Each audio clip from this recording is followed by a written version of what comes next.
beast draws closer. The prophesized monster from the end of Infamous marches towards its inevitable confrontation with Cole McGrath.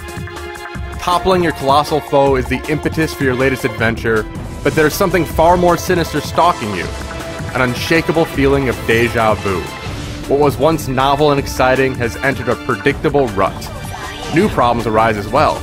An overactive camera is a mild irritant, but the biggest issue stems from aimless pacing and suffocating enemy encounters.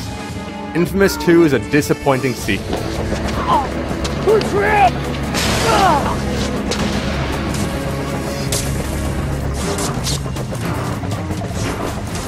But a solid foundation ensures there are still plenty of thrilling moments. There's no denying the inherent fun in sliding along electrical wire while shooting bolts of lightning from your fingertips. And a few notable improvements, such as striking visual design and a robust mission editor, provide enticing reasons to test the waters. Infamous 2 struggles to reach the lofty heights of its superb predecessor, but wanton destruction and carefree exploration provide good reasons to see how Cole's journey plays out.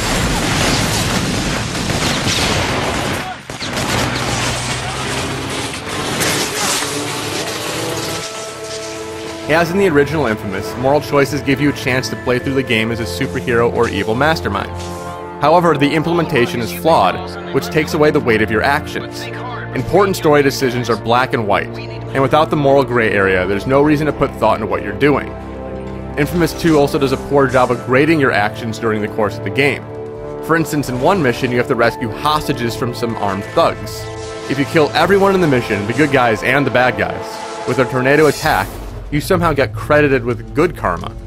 This type of situation persists throughout the game, which makes the whole morality thing pretty pointless. At least the gameplay is still loads of fun. Combat and movement controls are the same as they were in the previous game. Killing enemies is fast and exciting, and moving around the city is breezy fun. Cole has stickiness to his leaps, so he gets sucked toward objects. This is great if you're sprinting across rooftops and need to land on an electrical wire, though it can be aggravating in slower paced sections that require precise touch. Still, running around the city is still one of the best parts of the game.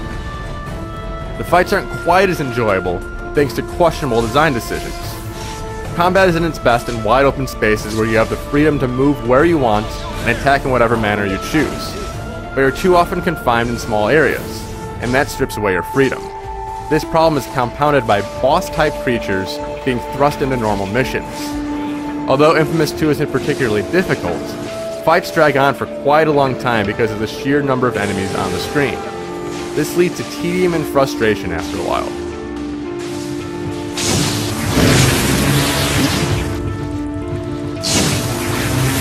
One of the biggest improvements from the original is in the visual design.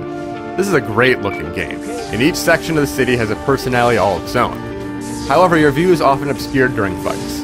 The screen turns black and white when you're low on health, and this makes it extremely tough to discern different parts of the environment. Furthermore, this distortion lasts for an abnormally long time, and gets triggered after being hit only a couple times. This means you spend half of your combat time staring at a black and white screen instead of the beautiful visuals. The biggest addition to Infamous 2 is an editing tool to let you design your own missions. It's incredibly deep, letting you make just about anything you see in the main game, as well as original creations that only you could come up with. Sharing your missions is a snap. Once you upload your mission, it appears on the map in story mode, so other users can check it out. Even if you aren't a creator, this is still a great new feature because you get tons of user-made levels to take part in when you finish the story. Shining on swamp monsters, burn them to dust. What else? You do know it's a spot on thing. I do know that. If only the rest of Infamous 2 was as imaginative as the creation tools. In many ways, this follows the predictable formula for a sequel. Better visuals and more variety build on the original's foundation, and the core mechanics are still fun to mess around with. But this is ultimately a step back from its superb predecessor. The enticing pacing from Infamous is sorely missed here, and poorly balanced combat encounters strips away much of the fun of the explosive action sequences. Bigger is not always better. Although the game still has plenty of enjoyable sections, a number of small flaws make for an uneven experience. Infamous 2 proves just how difficult it is to capture lightning in a bottle.